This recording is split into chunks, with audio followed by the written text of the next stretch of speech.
ये कहानी है एक किसान की जो कि बहुत मेहनती था। वो बड़ी मेहनत से खेतों में अनाज उगाता था और उसकी देखभाल करता था, पर अक्सर उसकी फसल खराब हो जाती थी। कभी सूखा पड़ जाता, कभी बाढ़ आ जाती, कभी तेज धूप, कभी आंधी।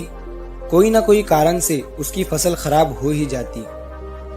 एक दिन वो किसान पेड़ के नीचे बैठकर अपनी बर्बाद हुई फसल को देख रहा था और तभी वो गुस्से में आसमान की तरफ देखकर ईश्वर से कहता है कि मालिक, लोग तुझे महान मानते हैं, सर्वज्ञानी मानते हैं, सबसे बड़ा मानते हैं।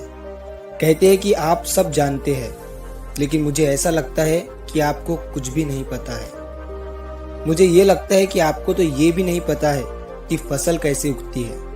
अगर आप ये जानते होते तो हर समय जो बाढ़, आंधी और तूफान आते हैं वो कभी नहीं आते। आप नहीं जानते कि कितना नुकसान उठाना पड़ता है हम किसानों को।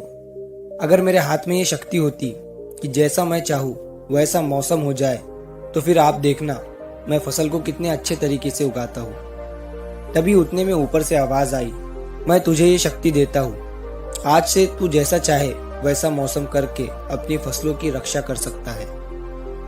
एक दो दिन गुजरने के बाद किसान ने फिर से अपने खेत में गेहूं की फसल उगाई। अब किसान के पास तो शक्ति थी, वो जैसा चाहे वैसा मौसम कर सकता था। तो किसान ने आंधी, तूफान, बाढ़ कुछ भी उसने अपने खेतों पर आने नहीं दिया। किसान ने अपनी फसलों को नष्ट होने से बचाया और उस साल उस किसान के खेत में ऐसी फसल हुई जो पहले कभी नहीं हुई थी। मन ही मन वो किसान बहुत खुश हो रहा था और साथ ही साथ ये सोच रहा था कि ईश्वर को बताऊंगा कि इसे कहते हैं शक्ति का सही इस्तेमाल।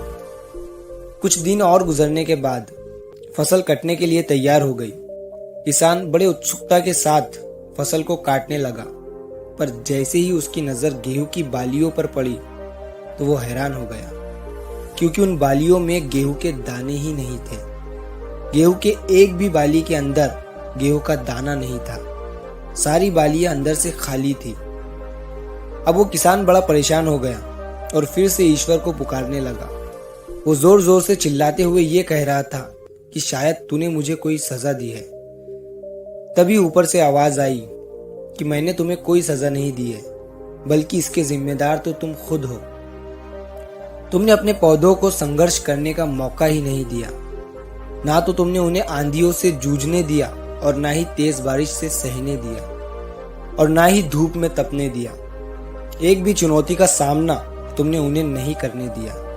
इसीलिए सारे पौधे अंदर से खोखले रह गए। जब आंधी, तूफान, तेज बारिश और धूप पड़ती है, तभी ये पौधे संघर्ष करते हैं और इसी संघर्ष से ताकत पैदा होती है, जिसमें शक्ति होती है, ऊर्जा होती है और इसी संघर्ष से गेहूं का दाना बनता है। तूने उन्हें बुरे वक्त से गुजरने ही नहीं दिया जहां उनका जन्म होता।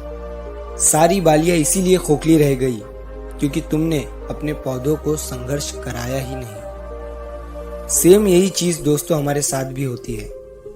इस कहानी से हमें ये सीख मिलती है कि बुरा वक्त जो होता है, जिसे लोग संघर्ष कहते हैं, स्ट्रगल कहते हैं, यहीं से एक इंसान की ग्रोथ होती है। आपको पता होगा कि जब एक डायरेक्टर कोई मूवी बनाता है, तब वो डायरेक्टर सबसे डिफिकल्ट रोल अपने बेस्ट एक्टर को देता है। तो जब भी आपको ऐसा लगे कि आपकी जिंदगी में तकलीफें हैं, बहुत ज्यादा प्रॉब्लम्स है और आपकी किस्मत खराब है, तब खुश हो जाइए, क्योंकि उस ईश्वर ने ये सारी प्रॉब्लम्स आपकी ही लाइफ में क्यों दिया है। क्योंकि उसे पता है कि आप इन सब को पार करके आगे निकल सकते हो। और जरा सोच कर देखिए, अगर आपकी जिंदगी में कोई प्रॉब्लम ही ना हो, कोई संघर्ष ही ना हो, तब जिंदगी जीने में मजा ही नहीं आता है।